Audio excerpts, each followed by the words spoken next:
বিসমিল্লাহির রহমানির রহিম। ব্যাগ গোছানো শুরু করলাম আজকে রাতে মুসাফর সি বিচে যাওয়ার জন্য। নোয়াখালীতে অবস্থিত। ব্যাগ গোছানো শেষ, টাটা। পৃথিবীতে পরিভ্রমণ করো এবং দেখো যারা সত্যকে মিথ্যা বলেছে তাদের পরিণাম কি হয়েছে। সূরা নাহল আয়াত 36। তো ফাইনালি আমার বন্ধু উসমানকে নিয়ে রওনা দিয়ে দিলাম মুসাফর সি বিচের উদ্দেশ্যে। বাইকে করে আমরা চাটখিল আসবো। তো আমরা চাটখিল চলে এসেছি। চাটখিলে এসে সকালের নাস্তাটা রাজধানী হোটেলে খেয়ে নিলাম।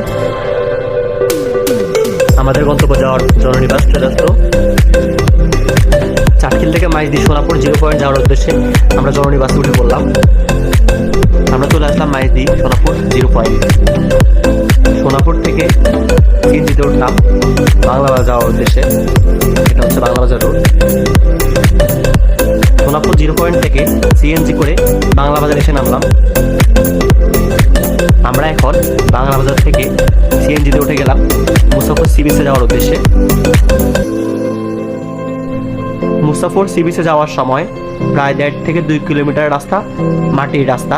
তো অবশ্যই আপনারা সানগ্লাস অথবা চশমা ইউজ করবেন। শুরু হয়ে গেল প্রকৃতিতে ঘেরা মুসাফর সি বিচ, নোয়াখালী, চট্টগ্রাম।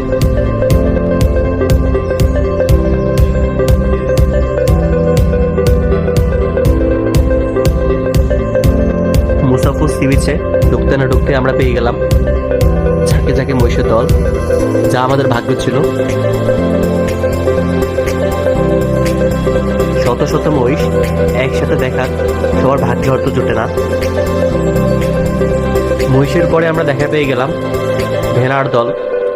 অনেক ভেড়া একসাথে ছিল, সেটাও ভাগ্যের ব্যাপার।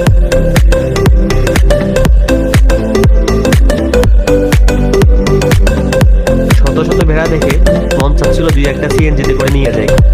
মুসাফর সি বিচে অনেক কিছু চাষ করায় এর মাঝে তরমুজ হচ্ছে অন্যতম। তরমুজের সিজনগুলো অবশ্যই তরমুজ খেতে পারবেন। এখান থেকেই শুরু মুসাফর সি বিচের যাত্রা। প্রায় দৈর্ঘ্য 5 কিলোমিটার এবং প্রস্থ 3 কিলোমিটার। এখান থেকে শুরু হচ্ছে river view point 2 মুসাফর sea beach, প্রথম প্রান্ত। রিভার ভিউ পয়েন্ট 2 এর প্রস্থ 3 কিলোমিটার এবং দৈর্ঘ্য প্রায় 5 কিলোমিটার। তবে এখানে বর্ষাকালে স্লেপ নেই, অবশ্যই অনেক সুন্দর উপভোগ করতে পারবেন। আমরা এখন যাচ্ছি মুসাফর সি বিচের অন্যতম সুন্দর একটি জায়গা, গুচ্ছগ্রাম। গুচ্ছগ্রামে যাওয়ার সময় মাটিকে খুব কাছ থেকে অনুভূত করা যায়, যা কিনা খুবই সুন্দর। এই গ্রামের নাম হচ্ছে গুচ্ছগ্রাম। গ্রামগুলো খুবই সুন্দর। গ্রামগুলো কেমন, পুরোটা হচ্ছে ফাঁকা মাঠ। এর মাঝে হচ্ছে ওই ক্রেন বা মেশিনগুলো দিয়ে মাটি তুলে তুলে একটু উঁচু করে ওখানে টিনের ঘর করা হয়। অনেকগুলো ঘর বিভিন্ন স্টাইলের জন্য, এই জন্য এগুলোকে গুচ্ছগ্রাম বলা হয়। নোয়াখালীর মুসাফর সি বিচের গুচ্ছগ্রাম জায়গাটা আসলে অনেক সুন্দর ছিল। জায়গাটা দেখে এবং টিনের ঘরগুলো দেখে আমার বন্ধু উসমান বলছিল কবে যে বিয়ে করে এই ঘর থাকবো। যেহেতু আমরা শীতকালে গিয়েছিলাম, সেহেতু পানি ছিল না বললেই চলে। বর্ষাকালে গেলে অবশ্যই পানি অনেক বেশি পাওয়া যাবে।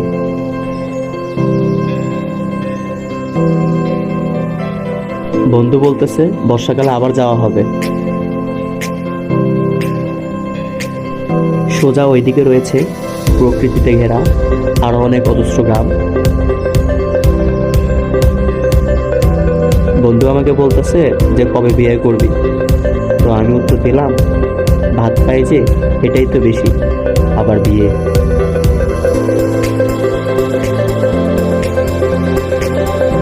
মুসাফর ক্লোজার বাঁধ, এটা রয়েছে আমাদের পিছনে, দেখা যাচ্ছিল ভিডিওতে। মুসাফর ক্লোজার বাঁধ, এখান থেকে শুরু মুসাফর সি বিচের প্রধান অংশ। একটি প্রায় হেঁটে চলছি সি বিচের দিকে। ওই যে দেখা যাচ্ছে মুসাফর ক্লোজার বাঁধ। এখানে রয়েছে জেলেদের আনাগোনা, সারাদিন মাছ ধরতে থাকে। ট্রলার রয়েছে ঘোরার জন্য, চাইলে পর্যটকরা ট্রলার দিয়েও ঘুরতে পারে। আবার এই পাশে আমার বন্ধু ভাবতেছে কবে যে বউ নিয়ে ঘুরতে যাবে। ব্যাচেলার ট্যুর আর ভালো লাগে না। মাঝিদের জাল বোনানোর দৃশ্য, মাছ ধরার জন্য যে জালগুলো, মনোমুগ্ধকর। এই ভদ্রলোক আমাকে বলতেছিল যে ভাই লুঙ্গি কাঁচানো এই অবস্থায় ভিডিও করতেছেন কেন, ইউটিউবে ছাড়া দিয়েন না। আর একটু সামনে গেলেই চলে আসবে আমাদের মুসাফির সি বিচের মেইন পার্ট, যেখানে পর্যটকরা ভিড় করতে থাকে। এই হচ্ছে আমাদের মুসাফির সি বিচের মেইন পার্ট, সাথে রয়েছে ফরেস্ট বাগান। এখানে অনেকগুলো ছোট ছোট খাবার দোকান রয়েছে, খাওয়ার আগে অবশ্যই দাম জিজ্ঞেস করে নেবেন, না হলে পস্তাতে হবে। ফাইনালি আমরা পেয়ে গেলাম মুসাফির সি বিচের মেইন পার্ক এবং সবচেয়ে সুন্দর জায়গা। এটা দেখে ওসমান নাচ শুরু করলো। বন্ধুকে জিজ্ঞেস করেছিলাম, মামা আমার কি চশমা পড়লে লুচ্চা লুচ্চা লাগে? আর বন্ধু আমার বিনিময়ে একটা মিয়া খলিফার নাচ দিয়ে দেখাই দিল। মুসাফির সি বিচের অন্যতম একটি জায়গা হচ্ছে ফরেস্ট বাগান। ওসমানকে জিজ্ঞেস করলাম যে ব্লগ করতে যাচ্ছি নাকি? সে বললো সেলফি তুলে ফুল পায় না, আবার ব্লগ লাভ লাভ। এই ইভেন্ট রেগুলেটর এবং ক্লোজারকে নিয়ন্ত্রণ করার জন্য রয়েছে ইস্টার্ন কোম্পানি লিমিটেড। আর ইস্টার্ন কোম্পানি থেকে নিয়ন্ত্রণ করতেছেন বাংলাদেশ আর্মি। আর আমরা যাচ্ছি আর্মি ক্যাম্পে। আমাদের মুসাফির সি বিচ ঘোরা সম্পন্ন হলো, চলে যাচ্ছি বাবাই। অবশেষে আলহামদুলিল্লাহ আমাদের মুসাফির সি বিচ যাত্রা সম্পন্ন হলো। আমরা বাড়ির উদ্দেশ্যে সিএনজি করে ব্যাক করতেছি আলহামদুলিল্লাহ।